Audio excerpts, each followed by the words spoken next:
Shri kitchen ব্লগৰ অন্য এটা ভিডিঅ'লৈ আপোনালোক সকলোকে স্বাগতম।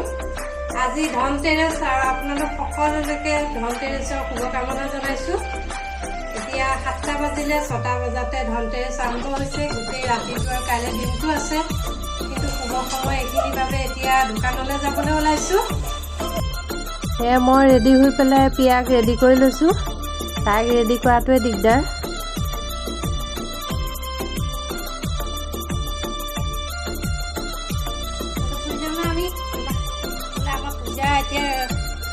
পূজা ৰেডি হ'ল আৰু এয়া পিয়াছে এয়া ৰেডি।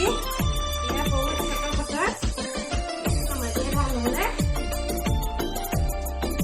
ফটৰ ফটৰ হৈ গৈছে। দেউতাকলৈ অকণমান চাহ লৈ লৈছোঁ, কাৰণ দেউতা আকৌ দোকানত সোমাই যাম, পূজা দোকানতে থাকিব, চাহ অকণ লৈ যাম।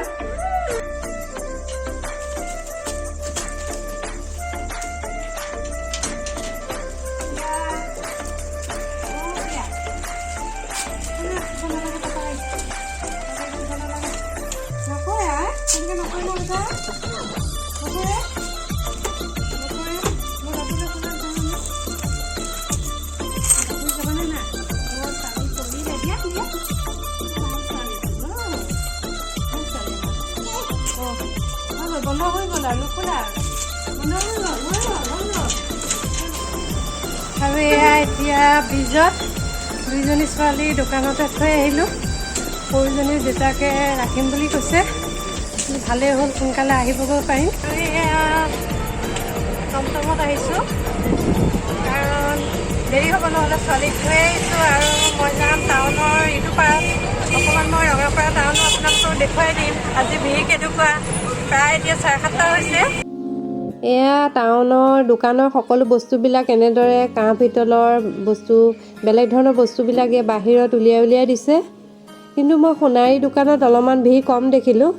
এয়া আৰু এখন দোকান দেখুৱাইছোঁ, 2খন দোকানত সোমাইছিলোঁ, 2খন দোকানেই দেখুৱাই দিছোঁ, কাৰণ কাইলৈ দিনটো আছে যেতিয়া কাইলৈও মানুহ হ'ব। আৰু এয়া আহিলোঁ এতিয়া। বেছি মই ভিৰ বাচনৰ দোকানতে দেখিলোঁ আজি, কাৰণ কাইলৈ দিনটোও আছে, বহুতে কাইলৈ দিনটোৰ ভিতৰত কিনিব। আৰু সোনকালে গ'লোঁ, মাত্ৰ 2খন দোকানত সোমালোঁ। আৰু এয়া এতিয়া আহি পালোহি ঘৰ। কি কিনিলোঁ আপোনালোকক অকণমান দেখুৱাই দিওঁ। এতিয়া বস্তুকেইটা দুইজনে পূজা দিম, প্ৰথমে দেখুৱাই লৈছোঁ। মই বেছি গোসাঁই বস্তু যিকেইটা দৰকাৰী সেইকেইটা বস্তুৱেই কিনিছোঁ। এইখন কাৰণ আমাৰ কলপাতৰ বহুত দিগদাৰ ইয়াত। আপোনালোকে যিসকলে ভিডিঅ' চাই আছে গম পাইছে, সেইকাৰণে মই এখন কলপাত কিনিলোঁ। এইখন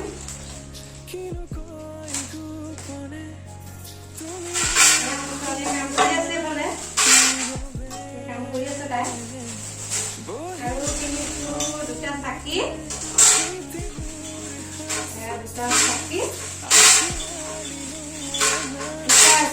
2টা চাকি কিনিছোঁ।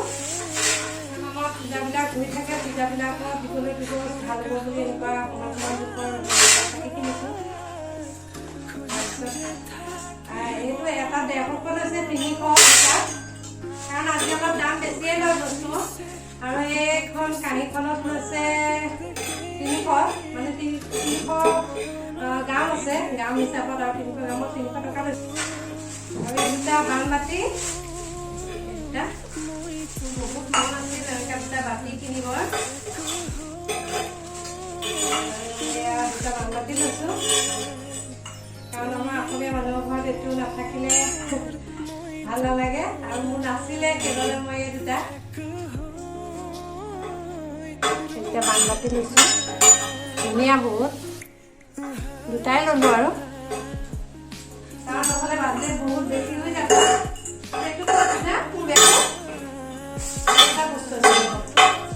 আৰু এফালে ছোৱালীয়ে বজাই আছে নহয়। আৰু মই সোণাৰী তাত গৈছিলোঁ, মই ভিডিঅ'ত দেখুওৱা নহ'ল, বহুত দৌৰিকৈ মই টমটমখন ৰখাই থোৱাৰ বাবে দেখুওৱা নহ'লে। আৰু এয়া অকণমান মানে 1 তোলা নহ'লেগৈ, অকণমান কমিছে, তোলা 900 হৈ লৈছে ইয়াত। এখন যিটো মোবাইলত ৰেট দেখায় কাৰেণ্ট সেইটো লগাইছোঁ এয়া সোণাৰীটা আৰু এইখিনি 800 টকা অকণমান কম আছে কম আছে হ'ব দিয়ক যিমানখিনি হেৰি হৈছে আৰু এইটো ইয়াৰ লগৰ টুকুৰা যদি লোৱা হয় তেতিয়া আকৌ বেছি আছে নিকিনেও ঠিকে আছে 800 টকা এইখিনিয়ে দিয়ক এয়া মই কিনিলোঁ এবাৰ মই কৰ্চ কিনা নাই কাৰণ এইটো মই কিবা বনাব পাৰিম এইটো কিনিলোঁ অনুৰূপ কিনিলে ভাল বুলি কয় আৰু মোৰ এইটো জৰুৰী বাবে এইটোৱে কিনিলোঁ আজি বস্তু এইকেইটাই এয়া দুটা বানবাতি দুটা চাকি আৰু এখন এইকেইটা মোৰ কাৰণে বহুত মানে লাগতিয়াল হৈ আছিলে সেইকাৰণে এইকেইটাই কিনিলোঁ সাধাৰণতে মই ধনতেৰছত যিকেইটা মোৰ লাগতিয়াল যিকেইটা জৰুৰী সেইকেইটাই কিনো যিকেইটা দৰকাৰী হয় আৰু বিশেষকৈ এই দুটা মই বহুত দিনৰ পৰা ল'ম বুলি ভাবি আছিলোঁ দুটা ল'লোঁ মই আকৌ পিছে পৰে আকৌ লৈ পেলাই 6টা কৰিম আৰু এটা ছেট কমপ্লিট কৰিম আৰু এতিয়া মই এই গোটেইখিনি বাচন ধুম ধুই পেলাই অকণমান ধুই ল'ম ধুই পেলাই গংগা জল দি পেলাই অকণমান শুদ্ধিকৰণ কৰি পূজা দিম আনিছোঁ ঝাৰু আনিব লাগে বুলি কয় সেইকাৰণে ঝাৰু আনিলোঁ আজি ধনতেৰছৰ দিনা শ্ৰী শ্ৰী গণেশ মা লক্ষী আৰু কুবেৰ দেৱতাক স্মৰণ কৰা হয় বছৰৰ এটা দিনতেই কুবেৰ দেৱতাৰ পূজা কৰা হয় আজি এই ধনতেৰছৰ দিনাই মই তিনিওকে স্মৰণ কৰি পেলাই এয়া অকণমান পূজা কৰিছোঁ ব্লগ কৰিলোঁ ধনতেৰছ বুলি আৰু শেষত আপোনালোক সকলোলৈকে ধনতেৰছৰ শুভকামনা জনাই আজিৰ ব্লগটো মই ইমানতে শেষ কৰিছোঁ থেংক ইউ